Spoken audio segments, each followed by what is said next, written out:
Good evening, everybody. Welcome back to the Mind's Eye. Thank you all for tuning in. Tonight, we're going to re-rank the studio albums of the Foo Fighters to include their brand new studio album, but here we are. And this time, I'm also going to try doing like a little star rating with each of these albums. And I don't usually do that because for whatever reason, I always seem to have a hard time like translating my feelings about albums into star ratings, but I'm going to give it a shot here. And remember, if you disagree with me, that's perfectly fine. Just let me know in the comments below how you would rank the Foo Fighters albums, because, like I said, this is just my opinion, and I'm almost positive that people will not agree with it. So, coming in at the bottom, number 11, my least favorite Foo Fighters album, pretty easily, is 2017's Concrete and Gold. And this is really the only Foo Fighters album I would flat out say I don't like. I just never got into really the vast majority of this. I think songs like Run is just an extremely repetitive song with a very underwhelming rock riff. Songs like Make It Right, the riff is like all I like in that song. I think Dirty Water is just a drags as well. Sunday Rain and Concrete and Gold are two of my least favorite Foo Fighters songs ever released. But this album does have its redeeming qualities. I like The Sky's the Neighborhood. I like The Line. I like Happy Ever After. So it has its moments, not many of them, but it does have its redeeming moments. But Concrete and Gold, for me, easily coming at the bottom. And I'm going to say Concrete and Gold for me is a 3 out of 10. I think it's a pretty much just a typical bad album that has a few redeeming moments. Coming in at number 10, and I know this is where a lot of people are going to disagree with me, because this is often considered to be one of the Foo Fighters' best albums. Most people tend to put this album in the top 3 somewhere, but for me, Wasting Light comes in at number 10. And I don't dislike this album, don't get me wrong. I just never fell in love with it the way that other Foo Fighters fans have.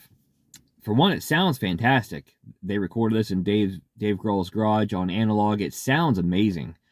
I just think that a lot of times the tracks really aren't there. I mean, it does have its good songs like Rope and White Limo, These Days, Back and Forth, Matter of Time, Walk, though it got overplayed, still a good song. But there's just a handful of songs that I never got into. I never really cared for bridge burning that much, outside of like the first 30 seconds. Dear Rosemary kind of feels like it goes nowhere. Orlandria and Miss the Misery always felt sort of generic to me, and I really never cared for I Should Have Known. So there's just a lot on here that I just never really warmed that much up to. I would give this album a 5 out of 10. I think it's pretty much a middle-of-the-road, average album for a band that I like. You know, I mean, I love the Foo Fighters. I'm a fan. So, you know, average Foo Fighters to me is still good Foo Fighters. And honestly, if this album had a reputation of being bad or being a stinker, like maybe One by One or whatever, then I would probably be sitting here defending this album. But it's just because most people seem to love this one a lot more than me. They usually rank it in the top 3. And for me, I've just never been there with it. So number 10 is Wasting Light by the Foo Fighters. I'm giving it a 5 out of 10. Coming in at number 9, I'm going to go with 2014 Sonic Highway. And this album, I'm really kind of conflicted with this album. On one hand, I feel like there's some good songs on here. I really do enjoy the songwriting. I like kind of the Holy Diver thing going on with Something for Nothing. I love The Feast and the Famine.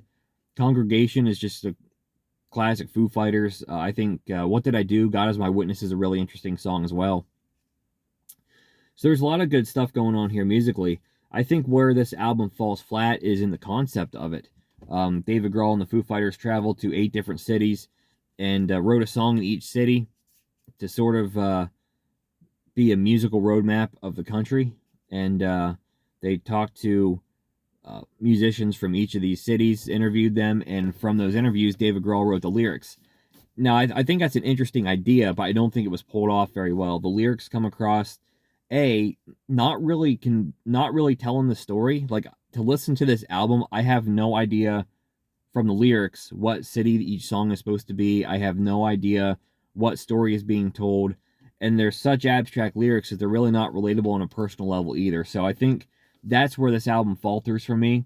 I still have a good time listening to it. It's just not one that I return to as much as other Foo Fighter albums.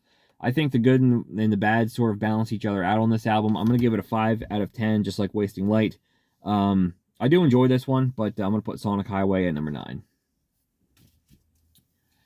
Number 8, I'm going to go with Medicine at Midnight, released in 2021. I I thought this was a pretty fun album. Foo Fighters, they seem to have a thing lately where they have been wanting to do like concept albums and themes to their albums and whatnot. And this one, they were trying to go for like a 80s dance record kind of a feel, and they pull it off because that's exactly what this album feels like. And I do think there's good songs like Making a Fire, Cloud Spotter, Waiting on a War, Holding Poison, Love Dies Young. There's good stuff on here. And at 9 songs, there's really no filler. I think this album is the perfect length. I think it flows nicely. It's 9 tracks and 37 minutes, which is just the perfect length. It leaves you wanting more. I would say, however, I don't think this one really has the highs that classic Foo Fighters albums have for me. But unlike, I think it's a little bit more solid than Sonic Highway. And yes, I even think it's a little more solid than Wasting Light, but that's just my opinion. I would give this one a 6 out of 10. I will say that I think this one comes across to me feeling more like that DG's EP that they did where they were doing disco covers, and that movie they put out a couple years ago where they were a death metal band in a haunted house, and they released like a death metal soundtrack album to that movie too.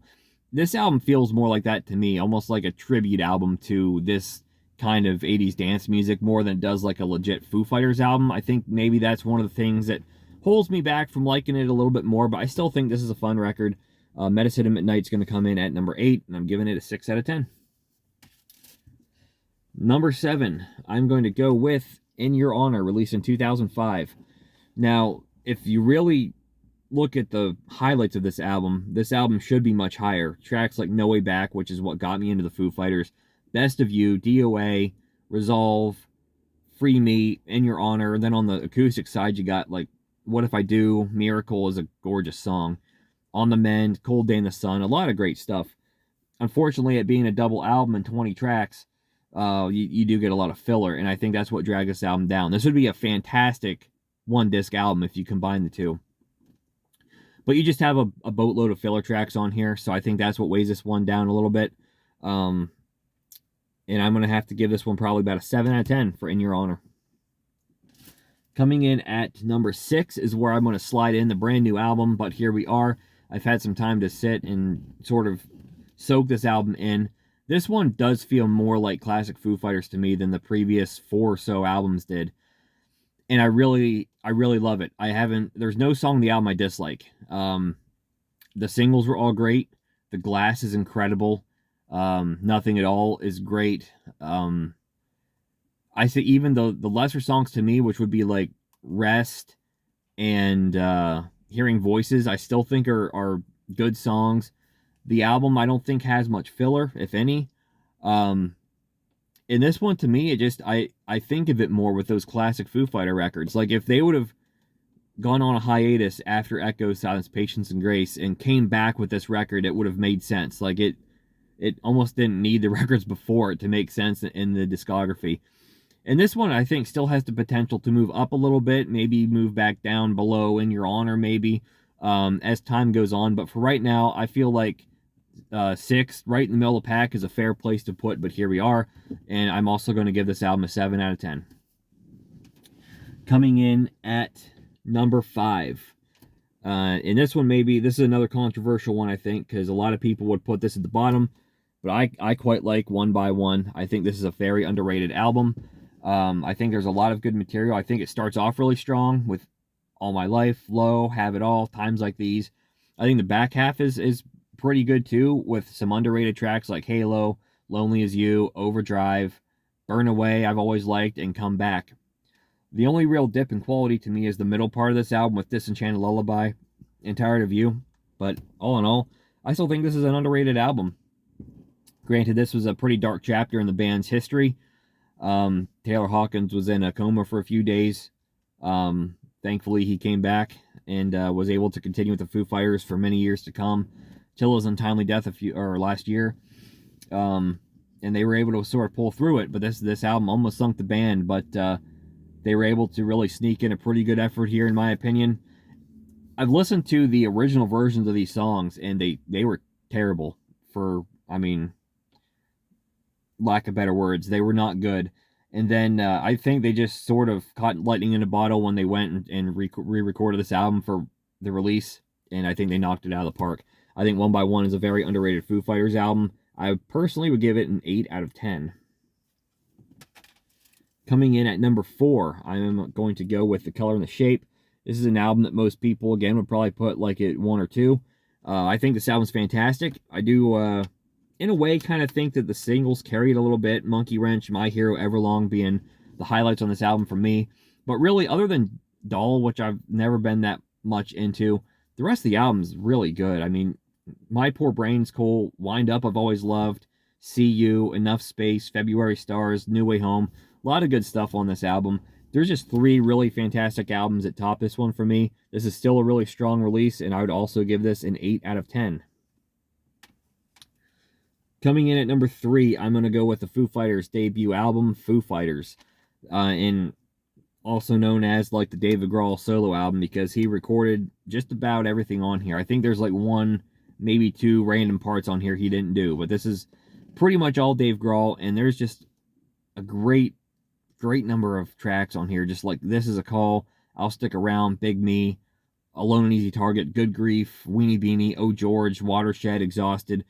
Great album. Fantastic. I mean, this is probably one of my favorite debut albums of all time. Certainly one of my favorite debut albums of the 1990s. And I would give this a 9 out of 10. I love this album. Coming in at number 2, I'm going to go with Echo, Silence, Patience, and Grace, released in 2007. And this is the first Foo Fighters album that I got to experience as a new release. I came into the band shortly after In Your Honor was released, and I got to spend all the summer of 2007 anticipating this album, eating up the singles as they released them. And this really became sort of the soundtrack for I entered 12th grade that fall. And so this is the soundtrack of my senior year of high school, the sort of back end of 2007 for me. And I think there's just a lot of great stuff. I've always loved this album. It feels like a microcosm of the band's entire career. This album has really heavy rocking tracks like The Pretender. It has some nice, more mellow rock tracks like Long Road to Ruin, Cheer Up Boys, Summer's End. It's got the acoustic stuff like Come Alive and Stranger Things Have Happened. You've got your like slow starting and fast finishing songs like Let It Die and But Honestly, and a couple of really nice piano ballads like Statues and Home. It has everything, and I think it flows together nicely for being all over the place. It actually does somehow cohesively fit together, and I love this album. I think this album's great. I'm not always, for whatever reason, a big fan of giving out like 0.5s to my ratings. I like this to keep it to just like the whole numbers, if you will. And but this one, to me, I don't feel like 9 is quite right, so I'm gonna, and it's not quite a 10, but I'm gonna give it a 9.5 for Echo, Silence, Patience, and Grace. It's my second favorite Foo Fighters album, and it only gets beat out not only by my favorite Foo Fighters album, but I may or may not have mentioned this on the channel before, but my favorite album of all time is There Is Nothing Left to Lose. So of course this is going to top the Foo Fighters list. I just, for my taste, my ears find this to be the perfect listen. I love the way that it kicks off with Stacked Actors, sort of the heavy rock song. You go into Breakout, which is sort of the upbeat, kind of fun track. Learn to Fly is like the radio hit single. And then it just settles into this nice, laid-back, melodic, yet still kind of heavy and rocking groove. And I love all these tracks. This album never dips in quality for me. Give Me Stitches, Generator, Aurora, Live in Skin, Next Year, Headwires, Ain't It the Life, MIA. I love them all, every song. And of course, this album for me is a perfect 10 out of 10. It is my favorite album of all time. And even the Australian bonus track, Fraternity. It's not on my version of this album right here, but I don't think that takes away from it. I really love Fraternity as well. This album is just, for me, it's perfect. So I'm going to go, There's Nothing Left to Lose. It is my favorite Foo Fighters album. Let me know in the comments how you would rank Foo Fighters studio albums. I'm perfectly cool if you disagree with me. I know people will, because I know I have One by One a lot higher than most people will have it. I know I have Wasting Light a lot lower than most people will have it. That's just my personal opinion.